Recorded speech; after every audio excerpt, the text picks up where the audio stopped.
या मेरा पारिवारिक जीवन और व्यक्तिगत जीवन कंप्लीट रूप से जाति विहीन परिवार के रूप में, धर्म वर्ग विहीन परिवार के रूप में जाना जाता है। मेरा व्यक्तिगत आचरण, व्यक्तिगत चिंतन, व्यक्तिगत चरित्र, व्यक्तिगत विचार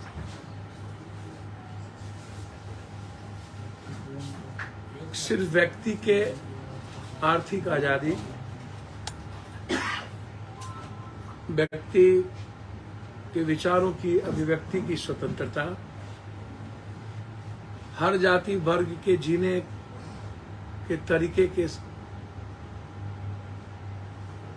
साथ खड़े होने की कंप्लीट रूप से मेरा प्रयास, राजनीति और सत्ता के लिए, कुर्सी के लिए, किसी पद के लिए कभी भी किसी जाति, धर्म, वर्ग को का नफरत के आधार पर, गाली के आधार पर या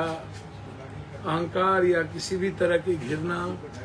की दृष्टि से हमने नहीं देखा। हम मर जाएंगे राजनीति करें या ना करें, हम राजनीति छोड़ दें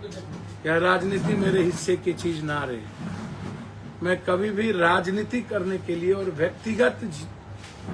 महत्वाकांक्षा के लिए और व्यक्तिगत पर्सनैलिटी के लिए कभी किसी जाति को न ठेस पहुंचाएंगे, न किसी जाति में विभेद करेंगे, न मनभेद करेंगे, न किसी जाति वर्ग को गाली देंगे, न कभी किसी भी तरह के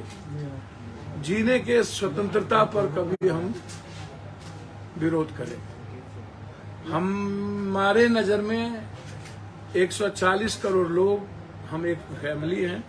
मेरे नजर में बिहार सिर्फ बिहारी है। मेरे नजर में माफिया, अपराधी, दलाल, पूंजीपति एक तरफ, किसान, बेरोजगार यूथ, महिलाएं, लोअर मिडिल क्लास और गरीब तबके के लोग, कमजोर और वंचित तबके के लोग एक तरफ। मेरी लड़ाई माफिया, अपराधी, लुटेरे, पूंजीपतियों और भ्रष्ट नेता और उन्मादी नेता, नफरत पैदा करने वाले नेताओं के खिलाफ है, जिसका विश्वास संविधान में नहीं है, लोकतंत्र में नहीं है, जिसका विश्वास किसी ईश्वर में नहीं है, जिसका विश्वास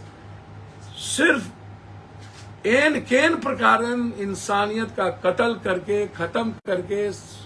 समाज का कत्ल करके सिर्फ राजनीति और सत्ता हथियाने का है। इसीलिए मैं शुरू से ही, चाहे वो कोसी, सीमांचल, मिथिलांचल, जहां से मेरी राजनीति की शुरुआत हुई और फिर बिहार के परिप्रेक्ष्य से लेकर देश, सदन से सड़क तक, 90 के पहले की राजनीति, 83 के मुखिया से लेकर अभी तक, लगातार हमने, हमेशा हमारा प्रयास रहा है कि इस देश के और इस बिहार की आर्थिक उन्नति, इस बिहार का कंप्लीट रूप से जो सबसे बड़ा वर्ग समूह है, किसानों का, मजदूरों का, महिलाओं का और युवाओं के, बेरोजगारों का, उसके जीवन का प्रगति, उसको बदलना, उसमें कभी भी कोई कंप्रोमाइज हमने नहीं किया। न आगे हम दुनिया में कभी कोई कंप्रोमाइज ऐसी राजनीति करने के लिए करेंगे। इसीलिए जो मिजाज बिहार का है और जिस तरीके की राजनीति अभी चल रही है, कंप्लीट रूप से नफरत का, कंप्लीट रूप से गलत तरीके का, गाली गलौज का, कंप्लीट रूप से इस देश में सभी तरह की विविधताओं को चैलेंज करने की आज स्थिति यह है कि जाति के आधार पर भी लोगों के भीतर डर है कि मैं बोलूं या ना बोलूं, और देश के आधार पर भी समाज में इन नेताओं ने एक बड़ा खतरनाक खेल खेल दिया है कि किसी को बोलने की और कोई अपनी बात कहने की आजादी खत्म कर दी। तो इससे हमें लगता है कि जब आदमी, कॉमन आदमी बोल नहीं सकता, कॉमन आदमी अपनी बात कह नहीं सकता, अपने अधिकार के लिए बात नहीं कर सकता, लड़ नहीं सकता, सड़कों पर उतर नहीं सकता, तो संविधान और लोकतंत्र दोनों खतरे में है और इतिहास भी खतरे में है, और मुझको लगता है संस्कृति और समाज की तहजीब भी खतरे में। ऐसे समय में पप्पू यादव की भूमिका जो लगातार रही है, चाहे सामाजिक सेवी के रूप में हो, चाहे किसी आम आदमी के साथ खड़े रहने की हो, या आम आदमी की जरूरत की आवाज के लिए हो, सदन में हो या सड़क पर हो, लाठी खाने से हो, हमने हमेशा प्रयास किया है कि बिहार देश में सबसे ऊंचाई पर जाए, तरक्की करे, और हमेशा कोसी, सीमांचल, मिथिलांचल और बिहार की आवाज हम बनते रहे। चाहे UPSC, BPSC, SSC, STT, TT, engineering, जिन मुद्दों से हो, जिन बड़ी छोटी घटनाओं से हो, मैंने हर घटना में समाज को इक्वल नजरिए से देखा और कोशिश किया है कि मैं उसको बचा पाऊं। इसीलिए मैं लगातार प्रयासरत रहा हूं कि कांग्रेस, लंबे समय से मैं कांग्रेस के साथ खड़ा रहा हूं,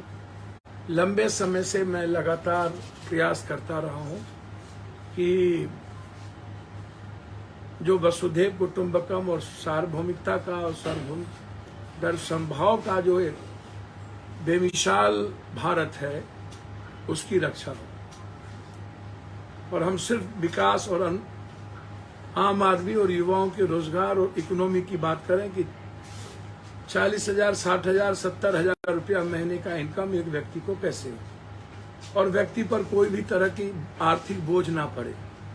व्यक्ति को जस्टिस कॉमन तरीके से मिले, जबकि 90%, 92, 97% लोगों को इस कंट्री में जस्टिस नहीं है। पैसे, ताकतवर, माफिया, दलाल, नेता को जस्टिस है, लेकिन मिडिल और लोअर मिडिल क्लास, गरीब, किसान, महिलाओं को जस्टिस नहीं के बराबर मिलती है।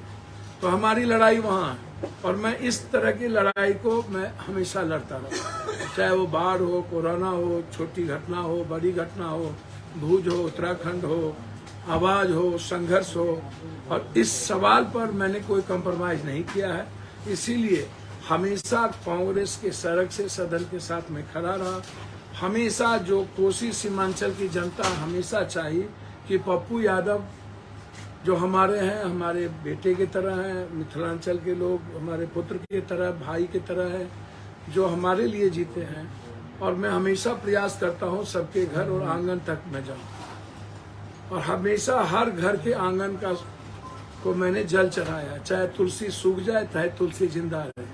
हमेशा मैंने प्रयास किया है कि जल चढ़ाकर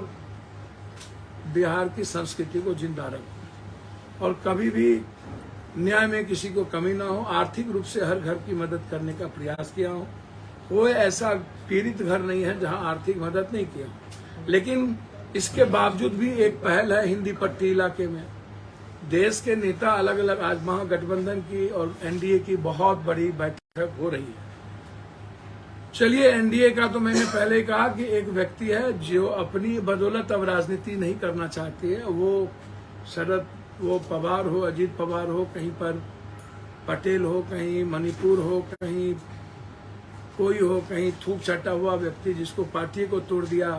भगा दिया, कुशवाहा जी हो, चाहे चिराग जी हो, चाहे जिनका हो। चलिए, उन्होंने एक प्रयास तो शुरू किया। 24 में चुनाव जीतने के लिए नेक टू नेक एनडीए ने जिस तरीके से लगातार, चाहे यूपी में निषाद का मामला हो, चाहे पटेल का मामला हो, चाहे यहाँ मांझी जी का मामला हो, चाहे किसी अन्य का मामला हो, हर मामले में एक कदम प्रयास करने का सीट टू सीट एनडीए ने कोशिश की। मैं हमेशा, चाहे दंगा का मामला हो, और जब भी महागठबंधन पर हमला हुआ तो पप्पू यादव एक ऐसा छोटा आदमी है, मैंने हमेशा एनडीए और पीएम और बीजेपी पर सबसे ज्यादा हमला करने की कोशिश हमने की, उसकी गलतियों के खिलाफ। आप मेरा ट्विटर देख लें, मैं पुलवामा हुआ 15 को ट्वीट किया करवाया गया, गोधरा हुआ मैंने तब ट्वीट किया करवाया गया, केरला स्टोरी आई तब मैंने कहा कि ये स्टोरी ही गलत है, कश्मीर फाइल आए तब मैंने ट्वीट किया था और बताया कि कश्मीर फाइल में किस चीज को जोड़ा गया है। फिर आदि पुरुष आया, मैंने तभी कहा कि ये गाली गलौज उस रामायण के युग में नहीं था जो आज ये हनुमान से गाली दिलवा रहे हैं। जो शब्द, जब वो शब्दावली ही नहीं थी तो आज ऐसी गाली कैसे। तो हमेशा मैंने चैलेंज किया है इन गलत तरीके की चीजों को। हमेशा मैं महागठबंधन और बिहार के विपक्ष के रूप में मैं हमेशा खड़ा रहा। जब भी कोई बारी आती है तो विपक्ष की भूमिका में 17 साल के बाद बीजेपी पहली बार राजनीति करने के लिए पूरी ताकत लगा के 2000 आदमी नहीं जुटा पाए, और एसआईएस को गार्ड को बुलाना पड़ गया, और उसके बाद मिर्ची गुर्दी सबका उसको सहारा लेना पड़ गया, और उसके बाद उसने डोमिसाइल मुद्दे पर कोई बात नहीं की। तेजस्वी तेजस्वी तेजस्वी तेजस्वी। अब एक व्यक्ति अब मैं लगातार इस मामले में प्रयास किया, पहले भी इन्होंने बैठक की और भी लोगों को बुलाया, मैंने फिर दोबारा आज बैठक हो रही। मुझे लगा कि आखिर जो व्यक्ति सबसे ज्यादा प्रखर हो एनडीए के करतूत के खिलाफ, जो व्यक्ति सबसे ज्यादा प्रखर हो बीजेपी और बीजेपी के नेताओं के कुकर्म और कुकृत्य के खिलाफ, उसके तरीके के खिलाफ, जो कंप्लीट डेमोक्रेसी और आर्थिक आजादी के सवाल पर, इंडियन संविधान के सवाल पर और इतिहास के सवाल पर लगातार सबसे ज्यादा बात रखता हो बिना जाति धर्म के मजहब के, आखिर क्या कारण है कि जब मैंने कई बार लालू जी से भी हम मिले और तब भी ये बात हुई कि तेजस्वी जी बैठेंगे करेंगे, आखिर कौन क्या कारण? मैंने कई बार कहा कि ये चुनाव 2025 का नहीं है। यदि किन्हीं के मन में यह सवाल है कि 2025 के चुनाव को देखते हुए मैं कोई राजनीति करूं, तो आज जब कांग्रेस ने बड़ा दिल दिखाया है 2000 अपनी, चाहे ममता दीदी इतना ज्यादा परेशान होने के बावजूद कांग्रेसी लोकल इकाई क्या नहीं कहा, तब ममता दीदी साथ में है। लोकल इकाई दिल्ली की क्या नहीं कहा, तब उन्होंने बड़ा दिल दिखाया अरविंद केजरीवाल जी को। लगातार कांग्रेस से राहुल गांधी जी ने जिस तरीके से बड़प्पन और दिल दिखाया, क्या हम बिहार में उस बड़प्पन के साथ खड़े नहीं हो सकते? क्या दिल नहीं दिखा सकते?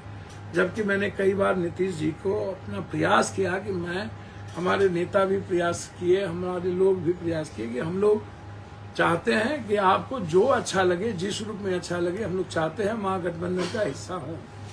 आप राजा है, तय आपको करना है, आपको जरूरत है किसकी की नहीं है। वैसे तो मैं लगातार बिहार के हर जगह, हर क्षेत्र में, हर घर में हूँ। मैं लगातार, यदि इंडिविजुअल आप लीडरशिप की बात और किसी की करिएगा, तो इंडिविजुअल व्यक्ति, आज पप्पू यादव पर कोई जाति का ठप्पा नहीं है, पप्पू यादव पर हिंदू मुसलमान का ठप्पा नहीं है, बेईमानों का ठप्पा नहीं है, पप्पू यादव पर किसी भी तरह के आवाज देने से पीछे हटने का ठप्पा नहीं है।